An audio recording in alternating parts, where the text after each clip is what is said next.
katakanlah Muhammad, jelajahilah bumi, kemudian perhatikanlah bagaimana kesudahan orang-orang yang mendustakan itu. Qul siru fil ardi tsummanzuru kaifa kana akibatul mukadzibin.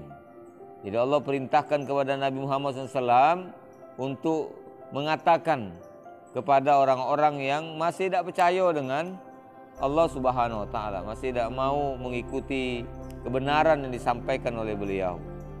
Katakanlah kepada mereka, kalau mereka tidak percaya tentang kekuasaan Allah, tentang kebenaran yang disampaikan ini, cobalah mereka itu suruh, perintahkan atau biarkan atau suruh mereka untuk menjelajahi bumi ini. Bekayaulah, dirinya menjelajah itu bekayau. Ya, bekayaulah di bumi ini. Nak pergi ke mana baik silakan. Bumi yang luas ini dijelajahi. Ya. Lalu jangan bekayau baik, tapi coba perhatikan bagaimana keadaan kesudahan orang-orang yang mendustakan itu. Allah Ta'ala nanti ketika mereka mau menjelajahi bumi ini akan menemukan daerah-daerah yang dahulu pernah tinggal manusia di atasnya. Apalagi orang-orang yang kafir waktu itu, Allah Ta'ala, kebiasaan orang Arab itu diantaranya adalah mengembara gitu, berburu, itu mata pencarian mereka, berdagang, mengembara dalam rangka berdagang, atau setidaknya mengembalakan hewan ternak. Kita tahu di Arab itu tempat-tempat padang rumput itu tak banyak, jadi dia harus membawa binatang ternaknya di tempat-tempat yang agak jauh dari tempat tinggal mereka.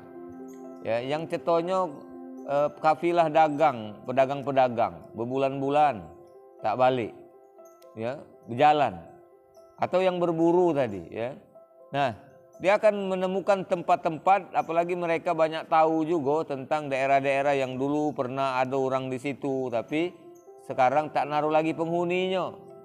Masih terlihat dengan jelas bekas-bekasnya, ada gedung-gedung yang hancur dan lain sebagainya. Nah, kata Allah SWT, bekayaulah kalau bertemu dengan tempat-tempat itu, coba renungkan, perhatikan daerah situ. Dulu makmur daerah itu, dulu banyak orang tinggal di situ. Tapi mana sekarang orangnya itu? Tak naruh lagi orangnya. Rumah-rumah sudah hancur dan lain sebagainya. Karena apa? Karena Allah timpakan azab kepada mereka berupa bencana-bencana alam besar kepada mereka. Apa sebabnya? Sebabnya adalah karena mereka durhaka kepada Allah Subhanahu wa taala. Ibu yang dirahmati Allah, umat sebelum Nabi Muhammad ini banyak, Bu, Banyak. Dari kita sebutlah umat Nabi Nuh, yang dalam sejarah Allah pernah menimpakan kebinasaan kepada kaum Nuh yang kafir itu. Dari zaman Nabi Nuh alaihissalam, berapa ratus tahun sebelum Nabi Muhammad dilahirkan, mungkin ribuan tahun jaraknya dengan Nabi Muhammad SAW. Nah, ibu yang dirahmati Allah, mereka dibinasakan adalah karena kalau banjir Nabi Nuh, karena dia tak taat kepada Nabi Nuh alaihissalam, Allah banjirkan mereka sehingga mati galau. Lalu kemudian kalau kita hafal 25 Nabi itu, Adam, Idris, Nuh, Hud. Nah, umat Nabi Hud setelah itu juga, Allah berikan kepada mereka kemakmuran di muka bumi ini, kuat-kuat, hebat-hebat, bahkan gunung batu pun baca dipahat menjadi tempat-tempat yang bisa ditinggali dengan nyaman. Kemarin aku tonton di TV, di iNews, itu yang petang-petang itu agak ada cerita-cerita gitu, Nah, itu kemarin ditampilkan ada di daerah Jazirah Arab itu ada tempat yang didatangi wisatawan sekarang ini, kerajaan apa disebutnya itu batu-batu, kalau gunung batu sebenarnya, tapi berdiri di situ atau mereka pahat, itu ada pilar-pilar yang tinggi, di dalamnya ada ruangan dan seterusnya. Dulu istana yang megah di situ. Tempat itu dikelilingi oleh gunung-gunung batu, bukan gunung cak kita nih. Kalau gunung di kita ini gunung berapi, Nah, itu seperti itu. Tapi sekarang katik penghuninya lagi, cuman sekadar tempat wisata baik, sejarah. Dia pernah tinggal di situ. Kalau dilihat tinggi pilarnya besar, lebih besar dari Biko, tinggi lagi.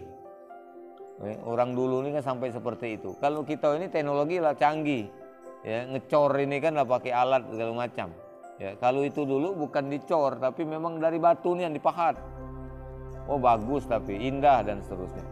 Ya, ada tempatnya yang dia sebenarnya dia ke pegunungan, tapi pacak dengan teknologi waktu itu, dengan pemikiran mereka pacak naikkan air ke kota itu. Jadi sumber air itu tak ada kurang. Padahal dia tempat yang tinggi, dia pacak dinaiknya. Nah seperti itu. Dan itu tentunya zaman itu yang banyak pakai tenaga manusia atau peralatannya itu besar-besar, berat-berat dan sebagainya. Ya, cuma sekarang inilah ya Allah Ta'ala lah sudah ngecik-ngecik ya peralatan itu ada. Teknologi kita sekarang inilah luar biasa. HP baik lagi seperti ini ya. Kita genggam di tangan kita ini bisa menjelajah ke seluruh dunia. Jadi seperti itu. Jadi Nabi Hud kaumnya hebat-hebat, kuat-kuat, tapi kemudian mereka binasa juga. Perhatikan itu. Tanda-tanda bahwa mereka pernah ada di situ ada jelas. Ya, masih terlihat pilar-pilar yang tadi kokoh berdiri ada sebagiannya hancur. Ya, dan seterusnya. Jadi kata Allah itu dalam Al-Qur'an ini, "Kul, katakanlah Muhammad kepada orang kafir tadi, siru fil ardi, berjelajahilah muka bumi ini, berkayaulah kau di muka bumi, tapi jangan berkayau baik." Kita ini ta'ala memang sesekali berjalan-jalan itu bagus. Ya, jalan-jalan ke Lampung segala macam itu ya. Tapi bagusnya pada saat kita berjalan sambil kita melihat kiri kanan pemandangan. Ya, kita akan temukanlah di situ kekuasaan Allah Subhanahu wa taala. Ya, kalau kita ke pantai segala macam, pasti kita akan menemukan itu. Di tengah jalan pun juga seperti itu sebenarnya, kita perhatikan. Jadi kalau kita menemukan sesuatu yang mengagumkan, kita ucapkanlah Masya Allah, luar biasanya Allah Subhanahu wa taala menciptakan ini. Tapi kalau kita menemukan sesuatu yang katakanlah buruk gitu ya, ucapkanlah Subhanallah, Maha Suci Allah Subhanahu wa taala ya. Jadi seperti itu. Berjalan kita sambil merenungkan. Nah, itu sunnah sebenarnya ya, agar kita bertambah keimanan kita. Jadi Allah balik dari berjalan bertambah iman, ya bukan sebaliknya. Tapi kebanyakan orang jalan-jalan mereka lupa dengan Allah Subhanahu Wa Taala, ya. Lupa mayang, banyak yang lupa mayang, tak semayang, selama di perjalanan. Jangan sampai seperti itu. Kita disuruh berjalan itu untuk menemukan, ya, untuk menambah keimanan kita kepada Allah Subhanahu Wa Taala.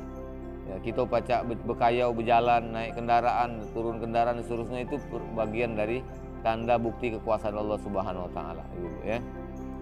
Jadi kata Allah dalam Al-Quran ini memintakan Nabi Muhammad, katakan kepada mereka, jelajahilah, kemudian perhatikanlah bagaimana kesudahan orang-orang yang mendustakan itu. Kehendak Allah itu setelah tahu tempat-tempat yang tadi pernah ditinggali oleh orang banyak, orang di situ hidupnya makmur dulu, kisah kita tahu ceritanya gitu kan. Lalu sekarang sepi meo, tak naruh orang, tak naruh penghuni, ya, tak naruh kehidupan lagi di situ. Apa sebabnya? Nah, ternyata mereka banyak melakukan keburukan.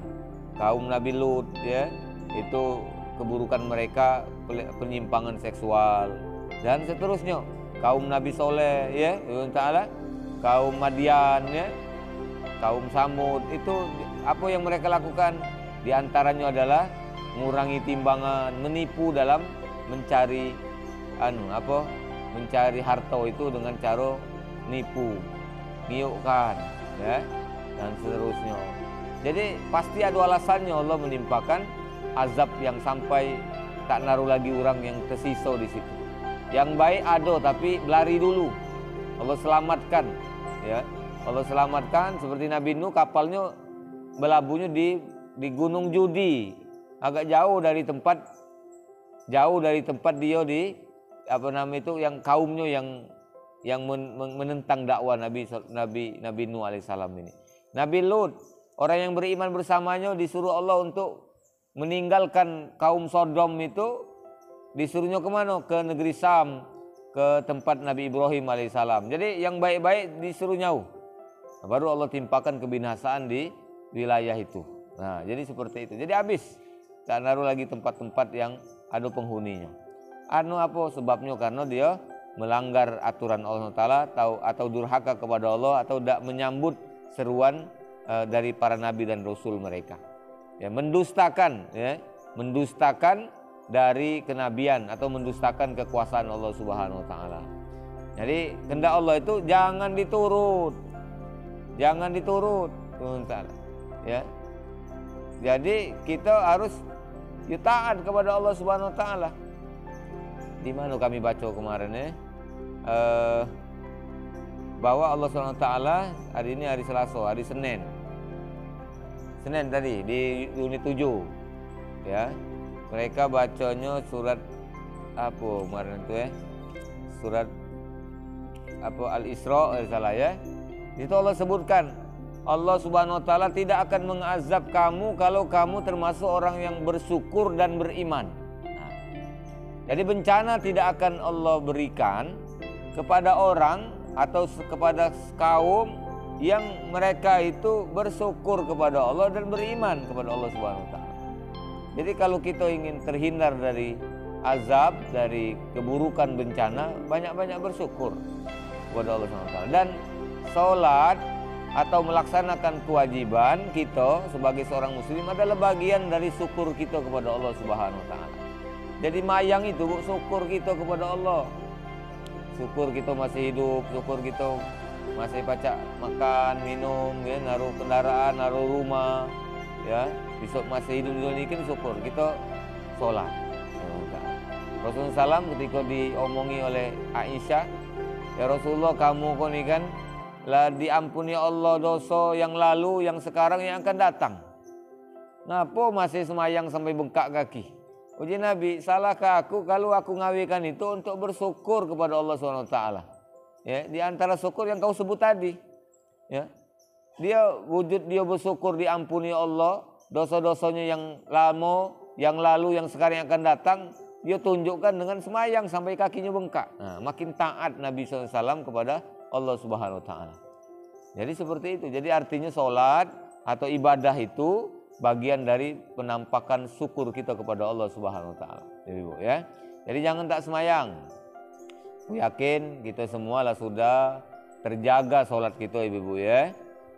Walaupun mungkin ada baik lagi kapan berjalan tak semayang. Ada mungkin ada yang masih galak tinggal seperti itu. Kapan jalan-jalan dan tak semayang. Ya. Mudah-mudahan tak naruh di pengajian itu nih. Dulu pernah, dah lama tapi ada acara ke Palembang. Lalu kemudian pas pengajian berikutnya aku tanya, "Mak mana bu kamu semayang maghrib di mana kemarin tuh?" "Dak lah Ustaz semayang." "No, ini kita semayang." Astagfirullahaladzim. Ya, kan kemalaman Jadi aku tak nyangko. Jadi aku tanya kapan ngaji, "Semalam tuh kamu berhenti sholat di mana?" "Dola Ustaz semayang." Nah, seolah-olah tanpa beban. Jadi bu jangan lagi bu ya semayang, jangan tak semayang ya. Nah seperti itu. Ada yang kita pengajian, jamaah pengajian, ada yang kapan berjalan tak ada semayang, merasa tak perlu semayang. Jangan ya seperti itu, jangan seperti itu. Oke, dulu mungkin lagi tak tahu ya apa namanya itu, kita minta ampun kepada Allah SWT. Jadi kapan berjalan jangan tinggal semayang. Apalagi berjalan itu berjalan dibuat. Maksud aku berjalan jalan-jalan senang-senang kan jalan dibuat namanya itu. Kalau memang ada gawean kita di kota A harus kita berjalan ke sana, ya itu memang artinya dipaksa oleh gawean. Ini kan gawean di rumah tuh lah, tapi jalan-jalan ke Lampung, ya, jalan-jalan ke Gunung Dempo misalkan ya, ke Jawa sana. Jangan tak semayang. Ya. Jangan tak semayang, karena tak naruh keringanan atau tak naruh alasan untuk meninggalkan sholat, ya. Kecuali boleh tak sholat saat kita lupa, tuh kalau lupa, atau ya dimaafkan asal bayar setelah ingat, setelah kita sadar, yaitu ketika kita pingsan, atau saat kita koma, atau mungkin ada orang gila, ya boleh dia semayang. Tapi kalau dia waras harus sholat lagi. Kalau mampu dikodo, kodo dibayar, ya. Kodo itu artinya bayar. Ya. Nah, seperti itu. Jadi kalau dia masih waras, masih sehat, tak ada lupa, terkenang ikut waktu sholat, apalagi sekarang ini Bu, takkan mungkin lagi kita tak tahu di waktu sholat. Di sepanjang jalan, ya banyak masjid. Jadi kapan waktu sholat pasti ada azannya, pasti tahu gitu tuh kan. Nah, apa namanya itu di HP kadang apa ringtone-nya azan, atau di TV kita lagi nonton TV, ya penyiar tuh ngomong kita akan lanjutkan setelah azan maghrib. Nah, azan dia kan ketika yang maghrib. Kalau yang lain tak ada maghrib kan dia diingatkan seperti itu. Apalagi di Mekah itu Bu ya. Apa di Mekah ada polisi, sholat ya. Tinggalkanlah dunia karena dunia itu sementara, sedangkan yang di sisi Allah kekal selama-lamanya. Nah, seperti itu. Berjalan bermobil seperti itu. Kami termasuk orang yang pas kemarin itu kan lagi di Uhud. Pas di Uhud sudah ziarah, belanja semayang, azan. Oh, bunyi polisi, sholat haji, sholat hajah, sholat. Jadi kami sepakat ya, kita semayang di Masjidil Haram. Jadi itulah semayang di masjid di Uhud itu kan ada masjid dua. Jadi kami sepakat kepengen ngejar sholat di Masjidil Haram. Ya seperti itu, kepengen pahala yang besar tadi. Jadi mah itu kalau diharapkan. Alang kelemaknya kalau sana di kita ini ada yang baik itu ya. Semayang, ayo semayang, tinggalkan dulu, tutup dulu toko, semayang dulu. Nah, jadi seperti itu. Karena sholat tak boleh ditinggalkan kecuali alasan yang disebut tadi. Tak pacak berdiri duduk, tak pacak duduk nguling, ya. Tak pacak kita berhenti di masjid, di kendaraan, ya. Lagi di kendaraan, di pesawat, di mobil, di motor. Perinya tadi, tak apa-apa. Ustaz di depan laki misalnya, lagi batal, ya. Kalau kamu takut batal, pegang bajunya baik, jangan sambil dipeluk ya. Nah seperti itu. Nah Allah Ta'ala, jadi sholat itu tak boleh tinggal. Ngapo? Karena itu salah satu keutamanya adalah bukti kita bersyukur masih hidup dapat nikmat banyak itu tadi. Kalau orang tak mayang berarti tidak bersyukur lagi kepada Allah SWT. Ya, tidak semayang itu tidak bersyukur. Nah jadi Allah Ta'ala kita seperti itu ya. Kalau kita berjalan kemana baik, harusnya mata kita ya melihat kiri kanan, lalu kemudian perhatikan di situ pasti bertemu dengan kekuasaan, kebesaran dari Allah Subhanahu wa taala. Pasti akan bertemu. Di sekeliling kita ini adalah tanda bukti kekuasaan Allah Subhanahu wa taala. Dari balik berjalan, banyak-banyaklah bersyukur, banyaklah kita beribadah kepada Allah. Semakin kuat iman kita, mestinya seperti itu ya. Apalagi perjalanan ibadah misalkan ke haji dan umroh, harus ya. Balik dari haji umroh makin rajin kita ibadah kepada Allah Subhanahu wa taala.